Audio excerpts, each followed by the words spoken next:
अस्सलाम वालेकुम नाज़रीन, कैसे हैं आप लोग। उम्मीद है सब खैरियत से होंगे। और हमारा जो कोर्स है, जो हमारा विजन है, उसमें दिन ब दिन लोग बढ़ते जा रहे हैं, जो कि हमारे लिए एक मोटिवेशन का बायस बन रहे हैं।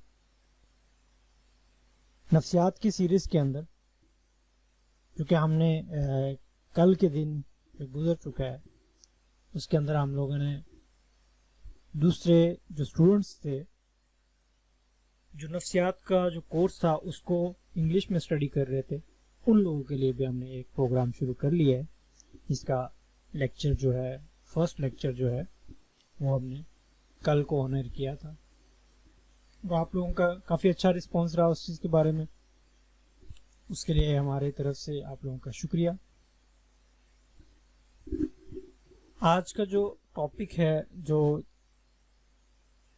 जिस चैप्टर के अंदर हम आप लोग कंटिन्यू कर रहे थे, वो था बेसिकली बायोलॉजिकल बेसिस थी कि ह्यूमन बिहेवियर को कैसे हमारा जिस्म जो है वो अफेक्ट करता है या उससे अफेक्ट होता है। इसके अंदर हमने काफ़ी ज़्यादा टॉपिक्स को डिस्कस किया, मेन। तो आज जो उसी सीरीज़ के अंदर हम लोगों ने जो टॉपिक शुरू किया है, उसका नाम है सेंट्रल नर्वस सिस्टम। इससे पीछे हमने दो मेन कैटेगरीज के अंदर हमने पढ़े थे इसके अंदर। अब सेंट्रल नर्वस सिस्टम के अंदर जो चीज़ें शामिल हैं वो आज हम डिस्कस करने वाले हैं।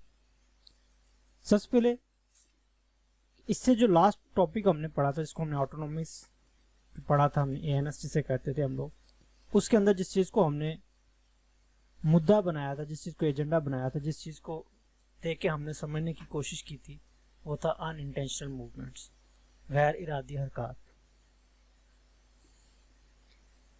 और जो आज का सेंट्रल नर्वस सिस्टम है, उसके साथ जो हमारा मुद्दा रहेगा, जो समझने के लिए एक कॉन्सेप्ट रहना, इसके अंदर हमने सारी इंटेंशनल मूवमेंट्स को डिस्कस करना है। ना सिर्फ ये इंटेंशनल मूवमेंट्स है, इन्हें एक फुली ऑर्गेनाइज्ड तरीके के साथ कैसे फंक्शन किया जाता है, वो भी हम इस चीज़ के अंदर वन बाय वन डिस्कस करते जाएंगे। जब हम बात करते हैं सेंट्रल नर्वस सिस्टम के अंदर, तो ये बेसिकली दो चीज़ों पर आता है। दो चीज़ों में इसके अंदर शामिल है। एक तो है हमारा ब्रेन, दूसरा है हमारा स्पाइनल कॉर्ड। जो इसका ब्रेन वाला पार्ट है वो काफ़ी बिगेस्ट इसका मार्जिन है, इसके अंदर काफ़ी बिगेस्ट पार्ट है। और स्पाइनल कॉर्ड क्या है, वो कंपैरेटिवली काफ़ी छोटा टॉपिक है। तो आज हम बेसिकली डिस्कस करने वाले हैं ब्रेन को ही। तो ब्रेन के बारे में आप लोग क्या अपना नॉलेज कुछ होगा, कुछ आप लोगों ने प्रीवियस क्लासेस के अंदर भी इसके बारे में पढ़ा होगा, सुना होगा। आज हम लोग इसको प्योरली साइकोलॉजिकली लैंग्वेज के अंदर डिस्कस करने की कोशिश करते हैं।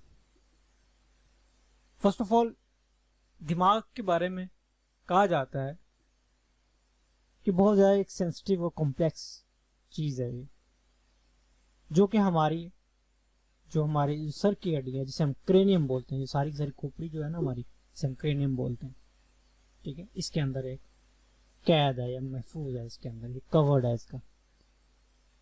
दूसरी बात कर लेते हैं इसके वेट के बारे में। जब हम वेट की बात करते हैं तो एक क्वेश्चन ज़हन में आता है कि क्या जो हमारा दिमाग है उसका जो वेट है, उसका ताल्लुक क्या हमारे इंटेलिजेंस से भी है, क्या हमारे आईक्यू लेवल से भी है। इसके लिए डिफरेंट टाइम्स के अंदर, डिफरेंट पीरियड्स के अंदर डिफरेंट तरह के थ्योरीज रही हैं, उसको हम लोग कुछ आप लोगों के सामने डिस्कस करते हैं। अगर हम बात करें वेट को इंटेलिजेंस के एक इकाई मान लें, बेसिस मान लें, तो इसी जो थॉट्स के साथ आज भी लोग कहते हैं कि जो मर्द होते हैं वो ज़्यादा ज़हीन होते हैं एज कम्पेयर टू वुमेन्स। अगर हम इस बात को या इस लैंग्वेज या इस तरीक़ेकार को अगर बेस माना जाए, तो हम ये भी मान लेते हैं जो हमारा हाथी है, जो व्हेल मछली है हमारी, ठीक है, इनका दिमाग का वजन तो सबसे ज़्यादा है, तो ये सबसे ज़्यादा ज़हीन होनी चाहिए, जो कि ऐसा नहीं है। अब बात कर लेते हैं एक्चुअल वेट की। मेल्स के अंदर 46 ऑन्स का होता है और फीमेल्स के अंदर 44। अब हाथी के दिमाग का वजन 10 पाउंड होता है और व्हेल का कितना 14 पाउंड होता है, जो कि बहुत ज्यादा होता है। तो ये बात तो आप छोड़ ही दें कि वेट के लिहाज से। दूसरा आ जाता है हमारा, कंपेयर किया जाए बॉडी के साथ, आपके दिमाग को बॉडी के साथ कंपेयर किया जाए तो हम ये भी कह सकते हैं वो ज़्यादा उतना ज़हीन हो सकता है। रेशो की बात की जाती है कि जिस्म और दिमाग का जो वज़न है उसकी रेशो क्या है, ठीक है। अगर इस तरह भी मान लें तो इंसान, बंदर और चिंपैंजी में जिस्म और दिमाग के वज़न का तनासुब का तकरीबन बराबर है। इनके वेट सबके एक जैसे ही होते हैं ऑलमोस्ट, लेकिन इनके इंटेलिजेंस के अंदर, इनके आईक्यू लेवल के अंदर वाज़ेह डिफरेंस रहता है। नेक्स्ट वन, एक साइकोलॉजिकली और क्या कहते हैं बायोलॉजिकली एक नया नज़रिया आता है जो कि ये कहता है कि हम लोग जो कंपैरिजन करें वो ना वज़न का करें, ना जिस्म का दिमाग के साथ करें, बल्कि ब्रेन का और हराम मगज जिसे हम स्पाइनल कॉर्ड कहते हैं उसका करना चाहिए। उसके बाद दिमाग का जो वज़न होता है हराम मगज के मुकाबले में जितना ज़्यादा होगा उतना ही आपका दिमाग क्या होगा, उतना ही वो बंदा क्या होगा, ज़हीन कहलाएगा, इंटेलिजेंट कहलाएगा। तो इंसान में जो दिमाग का वजन हराम मगज से कितना 50% ज़्यादा होता है। और ये वाली जो रेशो होती है ये किसी और जानवर या किसी और मखलूक के अंदर ऐसा नहीं होता है, जिसकी वजह से हम लोग अशरफुल मखलूक़ात कहलाते हैं। नेक्स्ट आपके पास एक स्केच आएगा जो कि हमने लेटर ऑन जो टॉपिक्स के अंदर डिस्कस करना है वो देख लें। जो सेंट्रल नर्वस सिस्टम होता है, एक कंप्लीट चार्ट आपको दिखाया हुआ है। तो उसके अंदर आप देखें दिमाग के जो बेसिकली 3 पार्ट्स होते हैं, ऊपर वाला, दरमियान वाला और नीचे वाला हिस्सा। हिंड ब्रेन कहते हैं, मिड ब्रेन कहते हैं, फोर ब्रेन कहते हैं। इनको डिटेल में हम जैसे जैसे आते जाएंगे हम इसको डिस्कस करते जाएंगे। आगे बढ़ते हैं, स्ट्रक्चर के ऊपर बात कर लेते हैं। स्ट्रक्चर के अंदर ही हमने ये चीज़ें देखी कि जो इंसान की जो स्ट्रक्चर होती है उसको 3 हिस्सों में डिवाइड किया गया, जो कि मैंने अभी नाम लिए। फोर ब्रेन कहते हैं, मिड ब्रेन कहते हैं और हिंड ब्रेन कहते हैं। एक स्केच है आपके सामने जिसके अंदर आप इजीली इस चीज़ को देख सकते हैं कि कौन सा हिस्सा किस चीज़ को फोकस कर रहा है। हम इसको लेटर ऑन जब से ही इसकी डिटेल्स को रीड कर लेंगे या समझ लेंगे, देन हम इस चीज़ को, डायग्राम को फाइनली डिस्कस करेंगे। सबसे पहले बात करते हैं फोर ब्रेन की। फोर ब्रेन के अंदर क्या होता है कि ये इसके लिए सबसे ऊपर वाला हिस्सा होता है, ठीक है, जो सेंट्रल नर्वस सिस्टम का काफ़ी इंपॉर्टेंट पार्ट होता है, ठीक है। और ये सबसे ज़्यादा डेवलप्ड एरिया भी होता है आपके दिमाग का। ये टोटल 90% इसकी रेशो होती है बाकी दोनों पोर्शन के अंदर। अब इसके अंदर जो जो चीज़ें शामिल है वो हम देख लेते हैं। सबसे पहले सेरिब्रम। सेरिब्रम क्या होता है, आपका फोरहेड, उनके सामने पेशानी से लेकर गुद्दी तक, गुद्दी कहते हैं जिसे पंजाबी में खुत्ती बोलते हैं हम लोग, ठीक है, जो गर्दन का बैक साइड होता है, ठीक है। इसके अंदर क्या होता है, एक दरार होती है जो दिमाग को दो, इसको आप सिंपली समझ ना, कोई एक बड़ा सा अखरोट लेके ना उसको हाफ करके देखें, या उसकी जो पूरा का पूरा अंदर जो गिरी होती है, जो बादाम होता है, वो उसको निकाल के ज़रा एक बार उसको देखिएगा ज़रूर, आपको बिल्कुल उसकी शेप जो है वो 2 तरह से वो आपको नज़र आ जाएगी, जिस तरह का हमारा दिमाग होता है। अब जो दरमियान में एक दरार होती है, दरार बेसिकली वो एक लाइन लगी होती है जो कि आपके दिमाग को 2 हिस्सों में डिवाइड करती है, ठीक है, हम उसको हेमिस्फीयर बोलते हैं। जो राइट मतलब के दरमियान से कट के 2 हिस्से हो जाते हैं, तो एक जो राइट साइड पे आएगा उसे राइट हेमिस्फीयर बोलते हैं, जो लेफ्ट पे आता है उसे लेफ्ट बोलते हैं। और ये दोनों जो हेमिस्फीयर होते हैं ऊपर से अगर देखें तो ऐसे महसूस होते हैं जैसे कि वो अलग अलग है, जैसा कि इस डायग्राम के अंदर देखा जा सकता है। 2 बेसिकली हिस्से हैं, ठीक है, राइट हेमिस्फीयर और लेफ्ट हेमिस्फीयर। ये ऊपर से तो ऐसा फील होता है कि ये दोनों अलग अलग पोर्शन, बट ये इंटरनली एक दूसरे से कनेक्टेड होते हैं। अब ये दोनों मिलते किससे हैं? कॉर्पस कॉलोसम होती है, ठीक है, ये एक तरह का एक वाइट मटेरियल होता है जिसकी बदौलत क्या होता है, हम लोग एक केमियाई जौहर हमने पढ़े थे पहले टॉपिक के अंदर, केमियाई मादे जो हमने, ये भी उसी तरह का एक चीज़ होती है जो कि इंफॉर्मेशन को एक्सचेंज करने के काम आता होता है, और ये भी दिमाग के साथ मिलके काम करता है। अब ये दोनों होते हैं, इंटरेस्टिंग फैक्ट ये है कि ये दोनों बॉडी के ऑपोजिट हिस्से को फील करते हैं और उसे रिएक्ट करने में। फॉर एग्जाम्पल राइट हेमिस्फेयर जो होता है ये अफाल को कंट्रोल करता है लेफ्ट हेमिस्फेयर के। सिंपल लैंग्वेज के अंदर बोलूं तो जो आपका राइट साइड वाला हिस्सा होता है वो आपके जिस्म के लेफ्ट साइड वाले हिस्से को कंट्रोल करता है। इसी तरह जो लेफ्ट हेमिस्फेयर वाला पोर्शन होता है वो आपके राइट बॉडी का जो पोर्शन होता है सारा का सारा उसको कंट्रोल कर रहा होता है। उम्मीद है ये आपको बात समझ में आई होगी। दोनों के ही फंक्शन बिल्कुल अलग अलग हैं, ठीक है, दोनों के ही लर्निंग और मेमोरी के अंदर अपने आप को इंडिपेंडेंट होते हैं, ठीक है। जो आपका होता है, जो आपका राइट जो हेमिस्फेयर होता है बेसिकली वो पावरफुल होता है, ठीक है। तो जो राइट हेमिस्फेयर होता है, ठीक है, वो गुफ्तगू में काम आता है आपको, जबकि जो राइट वाला होता है वो किस होता है, मैथमेटिकल, जो भी आपकी इंटेलिजेंस होती है, जो भी आपकी रीजनिंग होती है उसके अंदर। हमने देखा है कि जो इन दोनों को मिलाने वाला जो केमियाई मादा है वो कौन सा है, कॉर्पस कॉलोसम है, ठीक है। इनमें मैम जो इंफॉर्मेशन को एक्सचेंज कर रहा होता है, जो सेंसी और मूवमेंट्स होती है, ठीक है, इन सब के जो रिएक्शंस होते हैं उनको एक खास ऑर्गेनाइज तरीके से प्रोवाइड कर रहा होता है। इसकी बदौलत ही हम क्या कहते हैं, दिमाग जो एक कंसिडर होता है, यूनिक पार्ट बनता है हमारा, एक मिलके काम कर रहा होता है।